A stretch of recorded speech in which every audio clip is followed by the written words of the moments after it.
started then. Brilliant. Brilliant. What's going on, everyone? It's Mike, it's John back again, and we are here. And we've got some exciting news before we start any of this. We will be doing a watch along Wednesday night, 7:45 for the 8 o'clock kickoff as we take on Liverpool.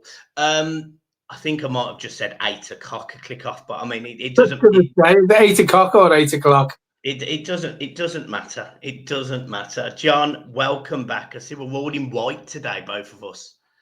We're advertising Daz today, sponsor of the channel. Brilliant. It's fantastic. Yours looks like a washed out white though. Yours, mine's like proper white. Yours is like Primani or something.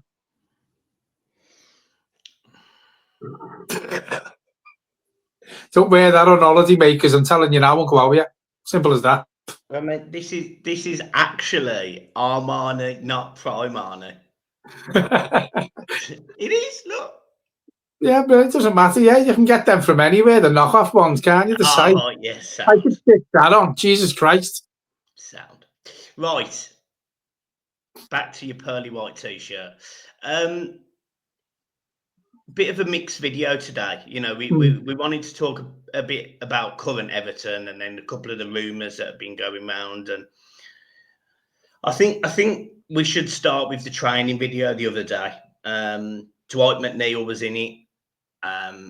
Lilliman and Jai was in it, which was nice to see. He was still wearing some form of thing on his knee, I did notice, but it's just positive to have him back, innit? I think it gives the whole squad a lift, mate. And, you know, when you look at the run of form Everton have been on, we've had a lot of draws. And I was thinking about this before. Ndiaye is that important to this Everton team. I actually think him alone probably changes 2 or 3 of them draws that we've had to probably into wins. That's how important he is to this team. We have missed him. And you know what? I never thought I'd say this, but we've probably missed Dwight McNeil as well. You know, Dwight McNeil can have a good game. We've seen that, you know, he's capable of getting a goal. He puts his foot on the ball. Even, I think it was last season, Michael, when Sean Dyche dropped him into the middle, he was really, really good. And then when he got injured and he went out the team, thought we actually missed someone like Ndiaye in the middle. McNeil in the middle. So we know Dwight McNeil can bring something to this Everton team. We all know what Ndiaye brings to it. And as I've just said, I think if Ndiaye's in the team with this run of draws that we're on now, I actually think him alone could probably change 2 of them results into wins.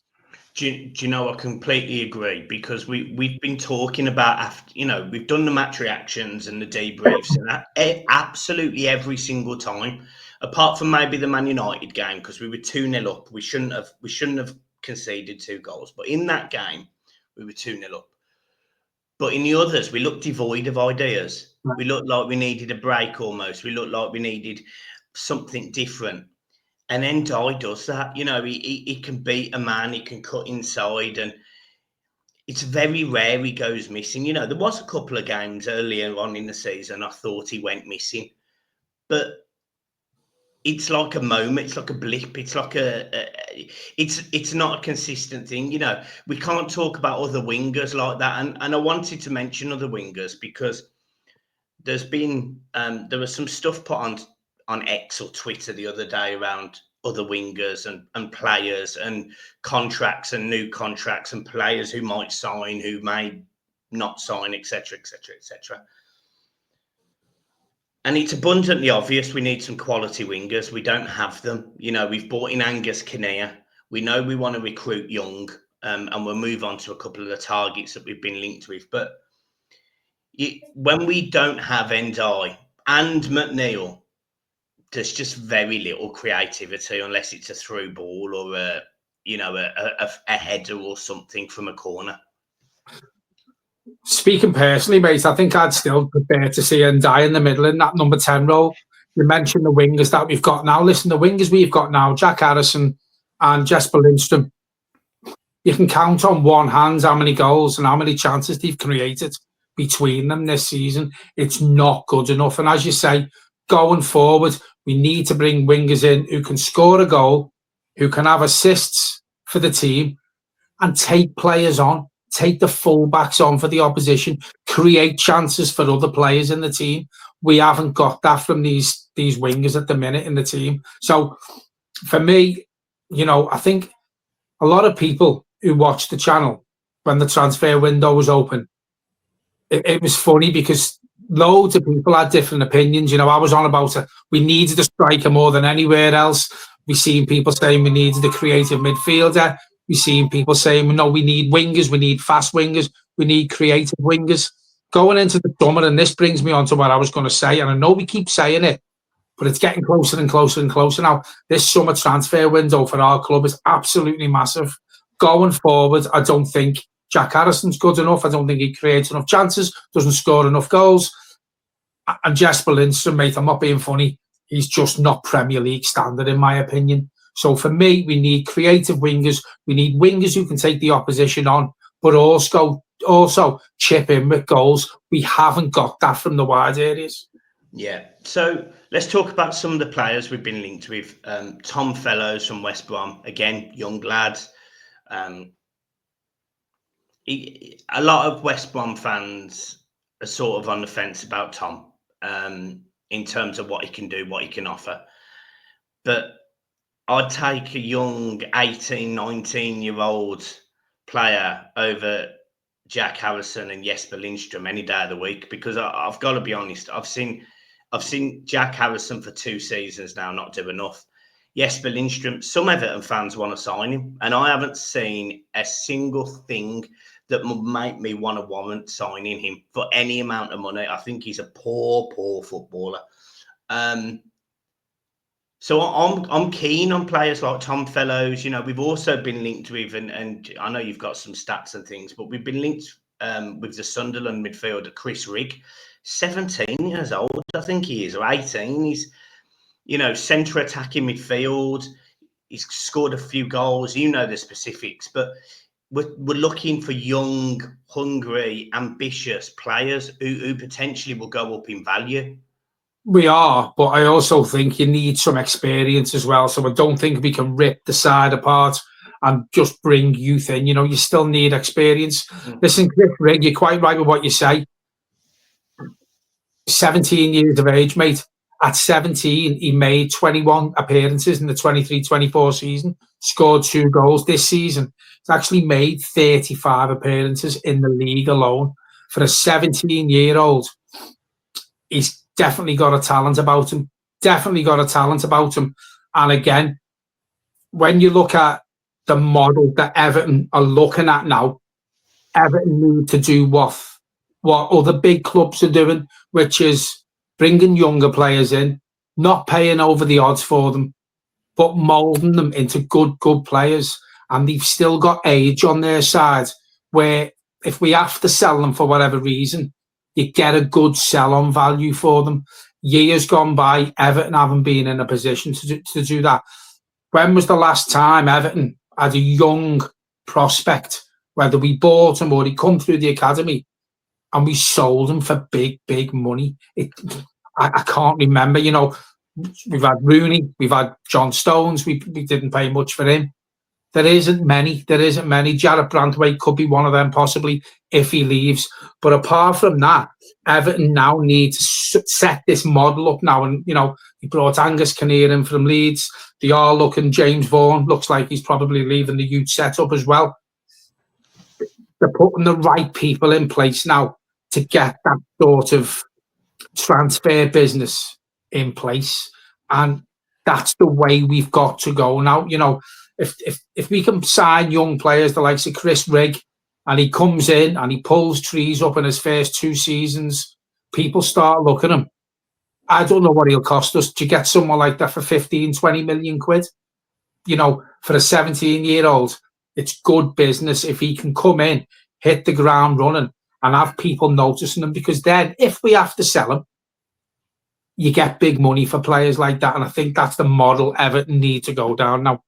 Yeah, he's been linked with some big moves already, to be fair, this Chris Rigg. He's been linked with Spurs. He's a talent. He's a good talent. Yeah, he's been linked with some big moves. West Ham are interested. Spurs apparently are prepared to bid 40 million quid for him. So he ain't going to be cheap, I don't think And Everton 40 million quid. bid £40 million for a 17-year-old. I just don't see it. Yeah, it's very ballsy. But we know we've got this wrong in the past. You know, there'll be Everton fans. You know, there'll be Everton fans that won't like what I'm about to say, but we really don't look after youth very well at Everton, and we haven't for years. You know, we've had some very, very good young players. Ademola Lookman, it looks like he's getting a massive move this summer. Massive. You know, he's absolutely ripped up Europe. He was fantastic in the Europa League final last season, etc., etc., etc. Everton got it wrong with him. Didn't play him. Sam Allardyce didn't play him. Everyone used to comment on his attitude. Mate, if you've got Davy Klaassen starting on the left wing over you, you're going to have an attitude. Moise Keane's another one. Moise Keane looks like he's going to get a hell of a move as well this summer. He's scoring goals left, right, and centre. Now, I'm not saying we're wrong with Moise Keane, because he definitely had an attitude, and there were certain things he did during, I think it was COVID, that would have wound a lot of people up. I do get it. But the point I'm making is we've kind of not had an issue spotting the talent.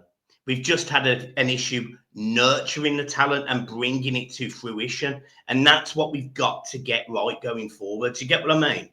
I think the problem you had with the likes of Ademola Lookman and Moise Keane as well, you know, Moise Keane come with, you know, highly regarded when he come to Everton. He was really highly regarded. I think Everton signed them players probably at the wrong time in their career. They were young, possibly had bad attitudes. And you look what they've done now, as you're quite right with what you say. Looks like they're going to get big moves in the summer. So they've had the right people nurturing them. They've grown up. They've knuckled down at the clubs they've been with. Now they've got that big move. Where they are Everton at the wrong time, more so probably Moise Keane, as you're quite right with what you say. Don't think he had the right manager. Sorry, Ademola Lookman. I don't think he had the right manager nurturing him along at the age that he was. Good luck to them. You know, Gerard Deulofeu was another one. Deulofeu was another one. You know, we looked at him when we had him. I remember him playing, come on for 10 minutes, mate, he was blowing out of his ass. You know, he didn't get the big moves, but he done better than what he did when he was at Everton. So I just think with these new owners coming in now, and they're bringing the right people, and they're going to bring people in to nurture young talents. Don't forget, when you look at the youth we've got, before we start bringing all these other in, you know, you've got Dixon, who's made a couple of appearances for us. The lad up front was scoring goals for fun. You was a big advocate for him when we were struggling up front. Give him a run in the team. I can't think of his name now. Amari Benjamin. Yeah, Amari Benjamin. So we've got our own youth.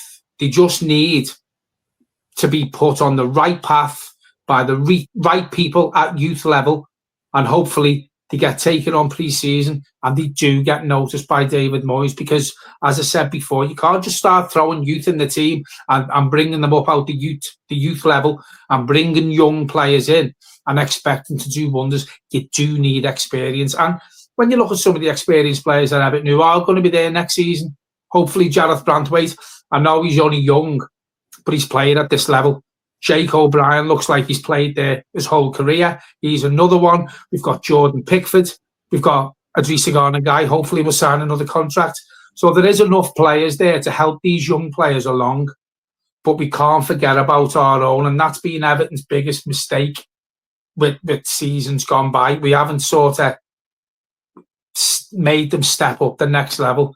They're the ones we've got to concentrate on first. See what they do in pre-season. Bring some youth players in, but keep your experience. Yeah, the one that I'm interested in is if Leeds don't get promoted, you know, Angus Kinnear would have been one of those people that was fighting against Everton with players like Willie Gnonto, etc. And I do think it'll be interesting to see what happens with players like Gnonto, who, by the way, hasn't started for Leeds in a long time, yet keeps coming on and scoring goals. So, I mean, you know, if I was Willie Gnonto, I'd be pushing for a move in the summer. And I'm not being funny, we're not blessed with wingers. Gnonto can play both left and right. I'd be all over Gnonto again. He's still only 20, 21 years old. I I just think this summer's huge, and I think it's exciting, and I think we just need to go into it. And another thing I'm excited about, and we'll talk about this in tomorrow's video on the preview, but I'm actually excited about this derby. You said to me today you don't see, well, you're struggling to see us lose, and you're quite optimistic, more optimistic than me. But listen, we've had a good break. The players have had a couple of days off, obviously apart from the players who were away on international duty. But it seems ages since Everton have played. I'm really up for this game, mate. It'll be good to see us playing again. But our own next week as well. Listen, do you know when you look at Liverpool haven't played since the cup final, I don't think, and they didn't turn up that day. Have they sort of got one step ahead of themselves, thinking, well, the league's won and they're being a bit more lackadaisical about it now, and they weren't too arsed in the Carabao Cup? I hope that's the case, mate, because there's nothing better than us beating them there on Wednesday and then Arsenal winning. And I'm telling you now, mate, I said this to you, they were up for 4 cups, they were up for 4 competitions. Now it's down to 1. Can you imagine if they blow this, mate? And I'd love Everton to be part of that. I know it's not going to happen, let's be honest. It's not going to happen. It'd have to be an absolute shit show by them, and Arsenal would have to, turn on the Brazil style week in, week out. They would, but what a laugh that would be if we could start that on Wednesday. You're more confident than me. I just go into this game, and look, I'm not going to overdo this, but because the preview is tomorrow, but they're losing Trent in the summer, and the fans have turned on him. There's rumours around Van Dijk. There's rumours around Salah. They were awful in the Champions League, albeit, look, we wouldn't play very well against PSG either. So I'm not, I'm not going to dig them out for that. But they were top of the Champions League group stage, and they got done by the team that I think finished 15th in it. Yes, PSG are playing great, but they didn't turn up in either leg. And then they were awful. They were awful against Newcastle. It wasn't even a case of Newcastle wanted it more. Liverpool looked bang average. And that just makes me think we're either going to get one reaction or another. They're either going to go on this Liverpool style in the doldrums, falling apart, like we had at Goodison last season, really, when they just capitulated under Klopp. It could be that, or it could be that we go there and we get an absolute arse handing to us. I don't know which one, but... Do you know what? As Everton fans, we'd love to be in their position at the top of the league. But I've said this now to a lot of Liverpool fans who are pick up in the taxi, and a couple of odd family members who support Liverpool. They've won a poor league. If they win it, they've won a poor league. We're going now. We're in March, going into April. We know which teams are going down. And it looks like we know which team's going to win the league already. In my opinion, mate, and I know there'll be Liverpool fans who watch us who shoot me down. Listen, I'm only speaking facts. I don't normally speak facts. This is facts. The 3 teams who we know are going down are already down in March. And the team who are going to win the league, we know who's going to win the league in March. It's a poor, poor Premier League this season.